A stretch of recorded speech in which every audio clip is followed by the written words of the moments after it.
Bismillah ar-Rahman ar-Rahim. Chairman Senate, Sayyid Yusuf Raza Gilani. Speaker National Assembly, Sardar Ayaz Sadre. Prime Minister of Pakistan, Muhammad Shahbaz Sharif. Members of the Parliament, distinguished guests, ladies and gentlemen, Assalamu alaikum.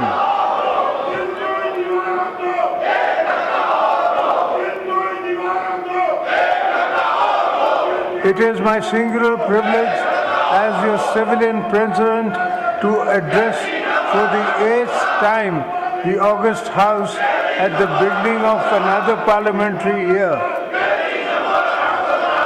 This moment marks not only the continuation of our democratic journey, but also provides us with an opportunity to review our progress and reaffirm our commitment to building a better future for Pakistan.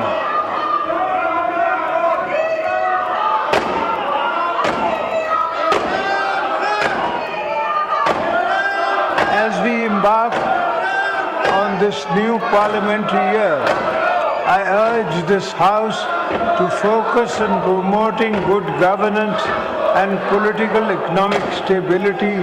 Our people have pinned our hopes on Parliament and we must rise to the expectations.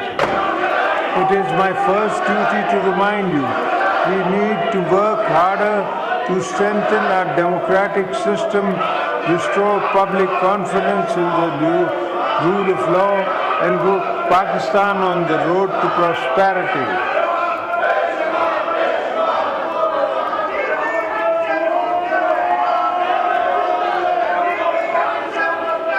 I would like to appreciate the government's efforts putting the country on a positive path to economic growth.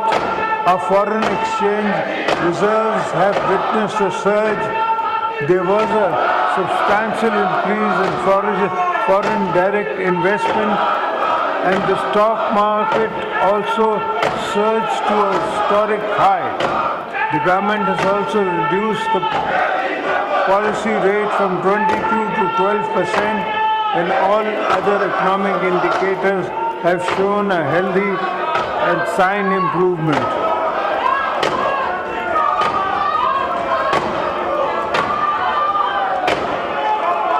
Honorable members, you are aware the population dynamics of our country have changed. A combination of factors present challenging. We must address the high rate of our population growth along with strategic drift in our administrative machinery has increased governance issues manifold. It is my considered opinion that this House should take this responsibility seriously and play its role in rail and reset our governance and service delivery outcomes.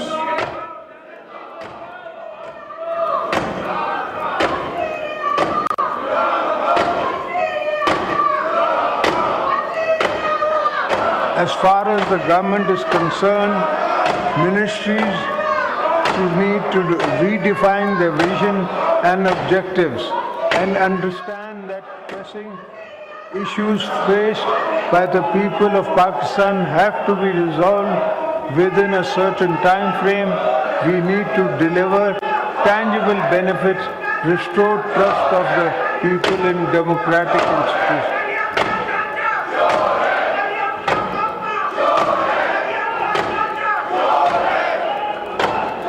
Democracy needs and give and take. And what better place to work for collective goals than this Parliament?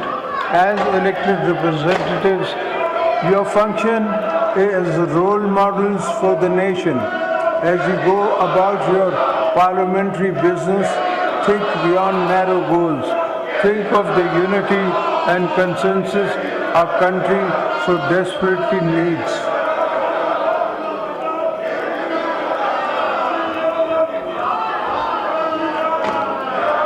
I would urge all you to empower our people, make decisions of national importance with consensus, encourage domestic, international investment for economic growth and job creation, foster social economic justice and ensure fairness and transparency in our system.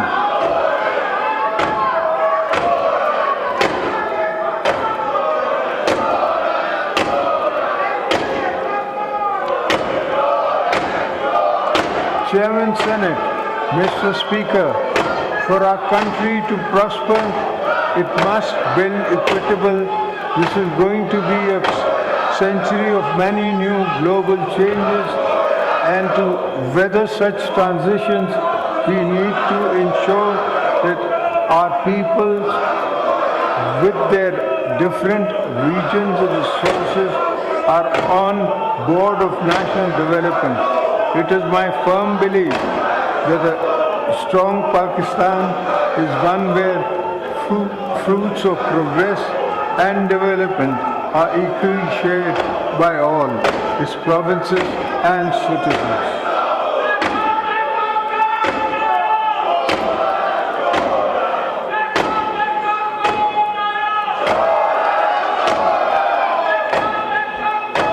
We should work actively to promote inclusive and uniform development, ensuring no province, no district, and no village is left behind.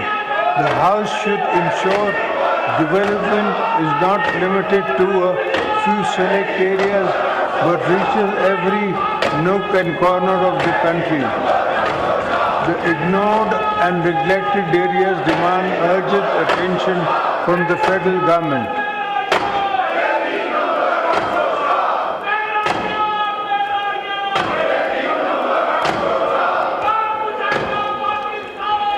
We also need investments in infrastructure, education, healthcare, and economic opportunities to address the sense of deprivation. Parliament is the one forum where any sense of deprivation cannot just be aired constructively, but also addressed with political empathy. By the executive branch, that is the test of real statecraft.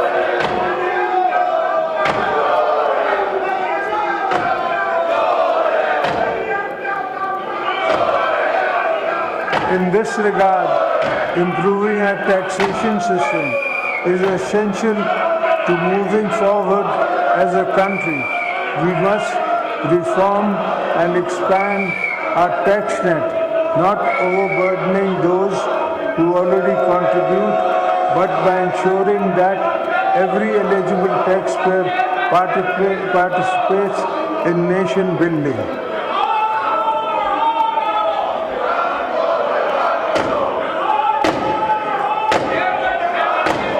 Pakistan should also diversify its exports, focusing on value-added goods and services to expand new markets and build a competitive export-oriented economy. We need to make our IT industry a key driver of economic growth. We should focus on building digital and information highways, investing in IT parks, enhancing internet accessibility and speed, and supporting the growth of our technology-driven economy.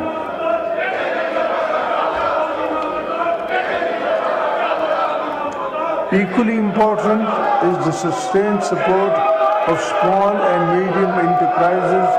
We must ensure access to credit, address procedural bureaucratic hurdles, and create policies that promote youth-led businesses. Our young people should be encouraged to enter businesses good through SMEs-focused programs, skill development initiatives, and accessible loan schemes.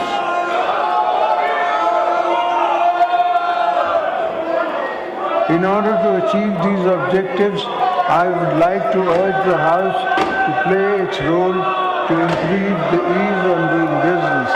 Investors, small businesses, and international companies must find Pakistan an attractive potential of investment.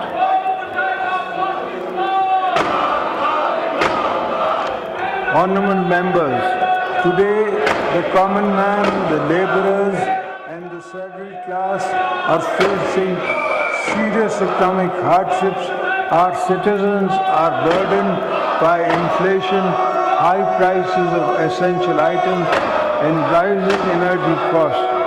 As we approach the next budget, I urge this Parliament and the government to provide real relief to the people.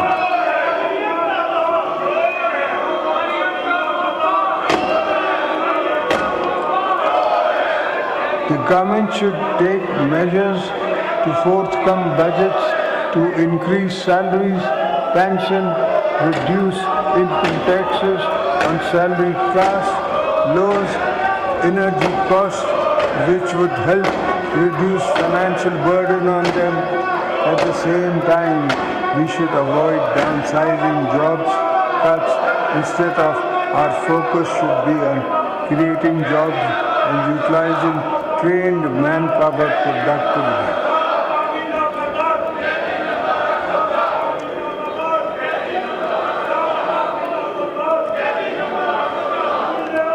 Ladies and gentlemen, women constitute almost 50% of the country's population, but they are underrepresented in every aspect of life. It is essential to empower them for enhancing their representation in various sectors.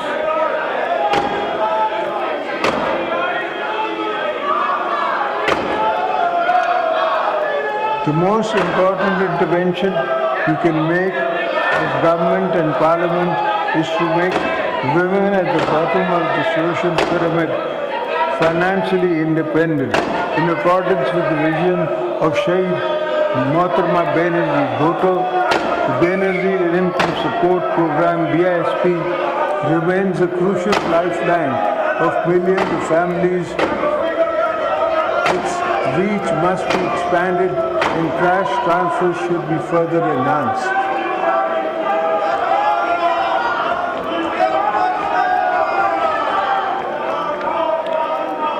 Young people make up a huge proportion of our current demographics. They need hope and inspiration.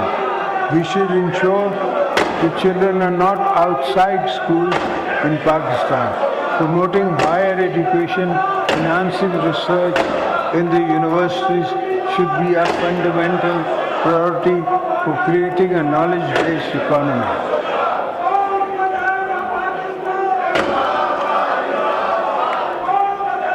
I urge the federal and provincial governments to increase the allocation for education sector in the upcoming budget on micro level and to also provide more opportunities through scholarships and financial assistance programs.